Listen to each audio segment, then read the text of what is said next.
Alright, let's talk about how to build an emergency fund fast.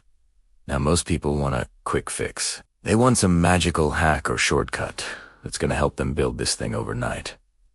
But there is no secret sauce. Building an emergency fund is about small changes that you can maintain consistently over time. So in this video, I wanted to give you a different kind of guide. Something that feels more like a conversation, less like a lecture. I'm not going to use any fancy graphics or try to sell you anything. Just my experience trying to navigate the world of personal finance. Hopefully, it helps you build a better financial foundation. First off, I think it's important to address, why do we even need emergency funds? It seems obvious, but it's worth stepping back and thinking about. Unexpected expenses, job loss, medical bills, car repairs.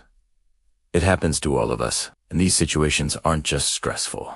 They're expensive. Without an emergency fund, you're forced to rely on credit cards or loans, which often come with high interest rates. An emergency fund gives you that financial cushion. It allows you to handle life's curveballs without going into debt. And here's the best part. As you grow your emergency fund, you'll find that your stress levels drop. There's something incredibly liberating about knowing that you have a safety net, that you can handle whatever comes your way without losing sleep. That peace of mind is priceless. So how big should your emergency fund be? The typical advice is 3 to 6 months of living expenses. But let me tell you, if you're just starting out, even a little bit is a great start. Now let's talk about where to keep your emergency fund. Most people go for high-yield savings accounts. And yes, they offer higher interest rates compared to traditional savings accounts. But the truth is, the interest rate environment has changed dramatically. And these accounts are paying anywhere from 3.5 to 5%. So what? First, these rates are variable. They fluctuate based on market conditions. Second, inflation.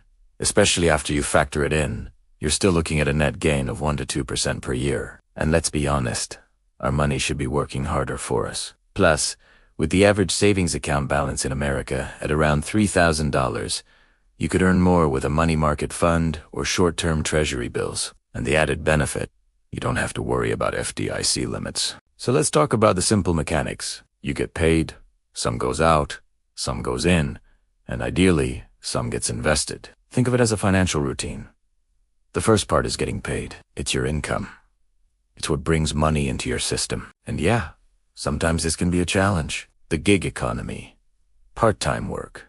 It's a reality for many people, but it also presents an opportunity. Since we're talking about building an emergency fund fast, consider side hustles, freelance work, or part-time jobs. The second part is what goes out. This is your spending, your fixed costs, like rent or mortgage payments, utilities, groceries, transportation, and of course, those pesky credit card bills.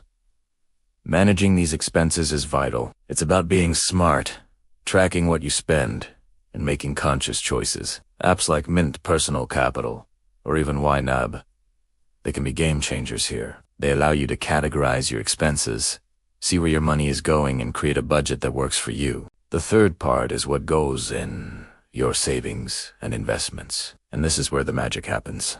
The compounding of small amounts into significant wealth. This is about setting up automatic transfers. For instance, every payday, a portion of your paycheck is automatically moved into a savings or investment account.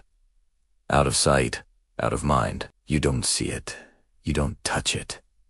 It's like paying yourself first. And finally, I think it's essential to talk about lifestyle creep. As your income grows, so do your expenses. A bigger salary often leads to a bigger apartment, a newer car, fancier vacations. Lifestyle creep eats away at your savings, making it harder to reach your financial goals. The solution is to keep your spending in check. Be mindful of your choices. Resist the urge to upgrade and constantly remind yourself of your financial priorities. But how exactly do you implement this? Well, let's look at the mechanics. Step no uno, open a high-yield savings account or money market fund. These institutions offer competitive interest rates, ensuring that your money grows steadily. Take a look at the current rates and compare them to traditional savings accounts. You'll see a significant difference. Step no.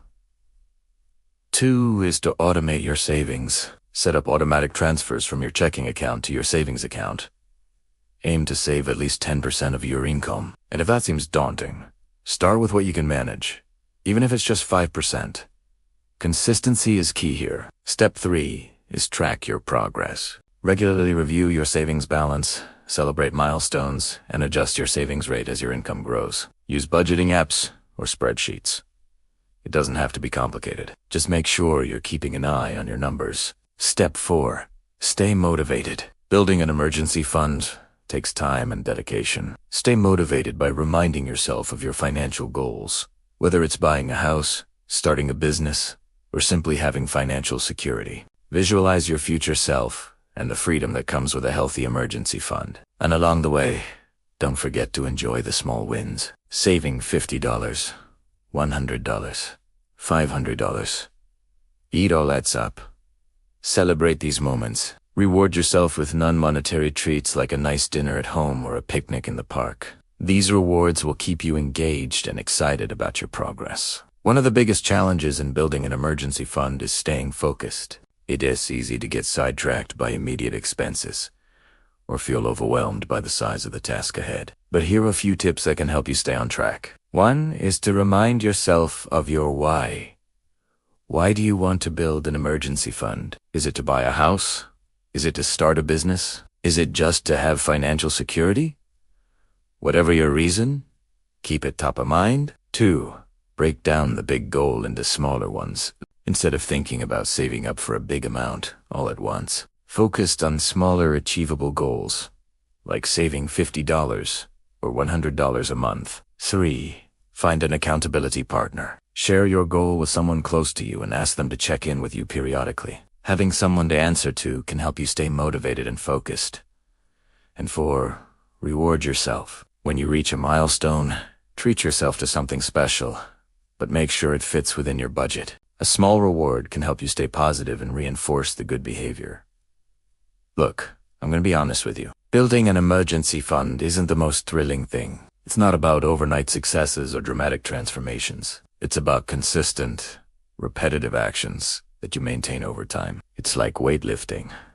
You don't get muscular after one session. You get stronger through regular, repeated effort. This journey is about forming new habits, tracking your progress, and celebrating small wins. Sure, there will be times when it feels like you're not making enough or saving fast enough, but that's when you lean on your system, your rules, and your goals. Stay focused and motivated, and don't get distracted by shiny objects or get-rich-quick schemes. Remember, the true measure of success is in the consistency of your efforts. So set clear goals, automate your savings, and stay committed. The results will come.